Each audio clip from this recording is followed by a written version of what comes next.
Hey there, I'm Matt, and I'm going to take a few minutes to introduce you to the float process here at the Float Experience. I know you're probably dying to get in the float tank, but this information is very important, both for your safety and for your enjoyment of the experience.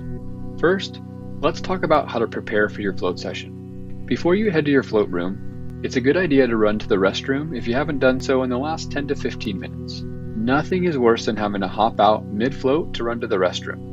Trust me, I know from experience. Also, if you're wearing contact lenses, we recommend removing those before your session. We have solution and cases available upon request if you forgot yours. When you enter the float room, the first thing you'll notice is the temperature. Float rooms always run on the warmer side. This helps to keep you comfortable during your float. We recommend bringing loose clothing for after your session, as redressing in a warm environment can be a bit challenging. Next, silence your phone. Every ding and ping can be heard from in the tank, and that's not a relaxing time. Then, you'll undress.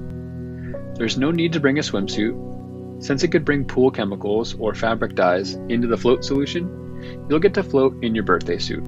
Be sure to remove any jewelry and place it in the little tray on the bench for safekeeping. Now, let's talk about music. In the beginning of your session, we offer music that was made specifically for helping you relax during the float.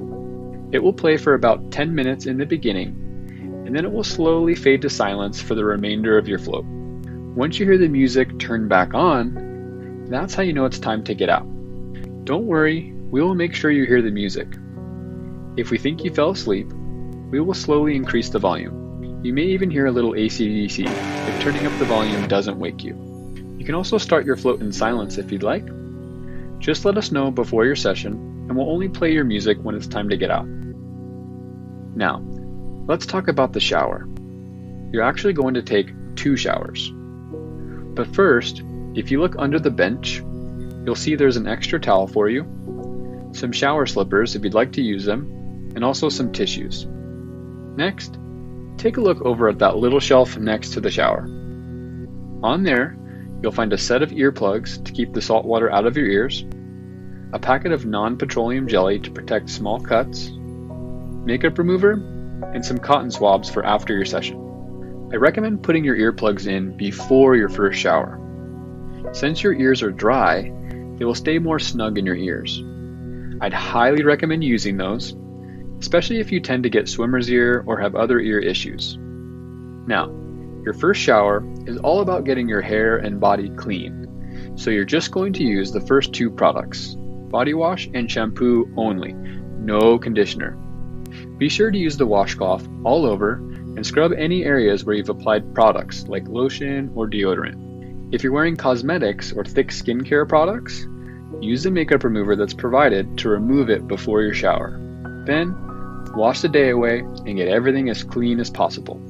It's also a good idea to keep your shower water lukewarm. If you take a hot shower, you might feel a bit chilly when you get into float.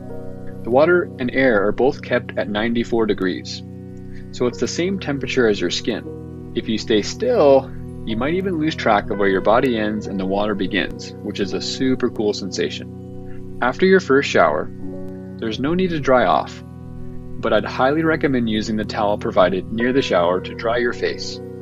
If you don't, you may feel the water dripping down your face and try to wipe it away. But salty hands make salty eyes, and that is not fun. Okay, before you step into the tank, if you have any cuts, scrapes, or any areas of the body that could be sensitive in salt water, now is the time to dry that area and apply a thin layer of the non-petroleum jelly that's provided.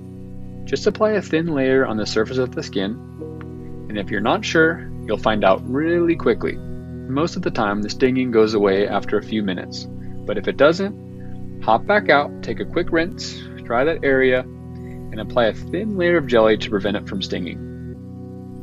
Alright, now to the good stuff. As you enter the tank, be sure to utilize the grab bars.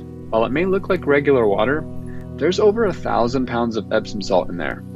So it's actually really silky, and that means it's really slippery, so move slowly and cautiously. Now, depending on what room you're in, you'll either want your head at the front or the back of the tank.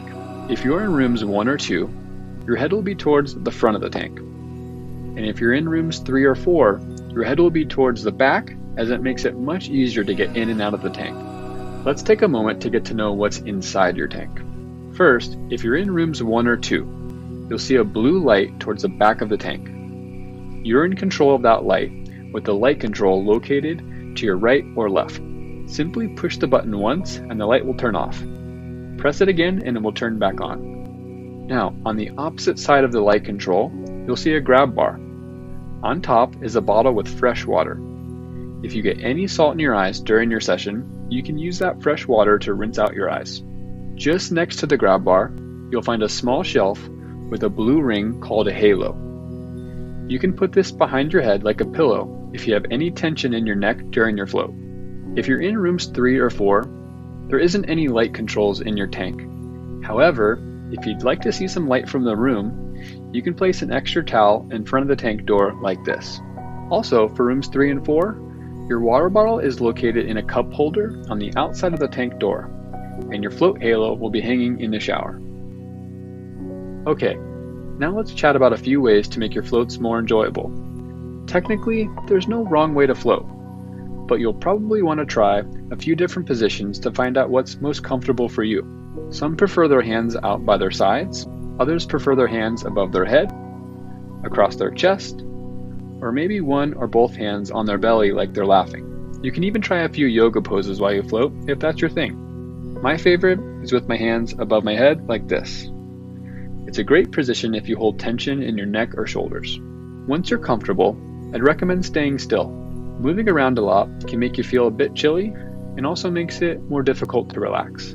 One really important thing to know here is that the whole idea is to do nothing. That might be really challenging. It also might be really easy. And yes, it's perfectly okay to fall asleep in there. If you find yourself feeling antsy and ready to get out, explore that a bit. Tune back into your body by scanning for any tension and relaxing your muscles. You can start by telling yourself to relax at your feet, then work yourself up to relaxing your forehead. The simplest advice I can give you is to use your breath as an anchor.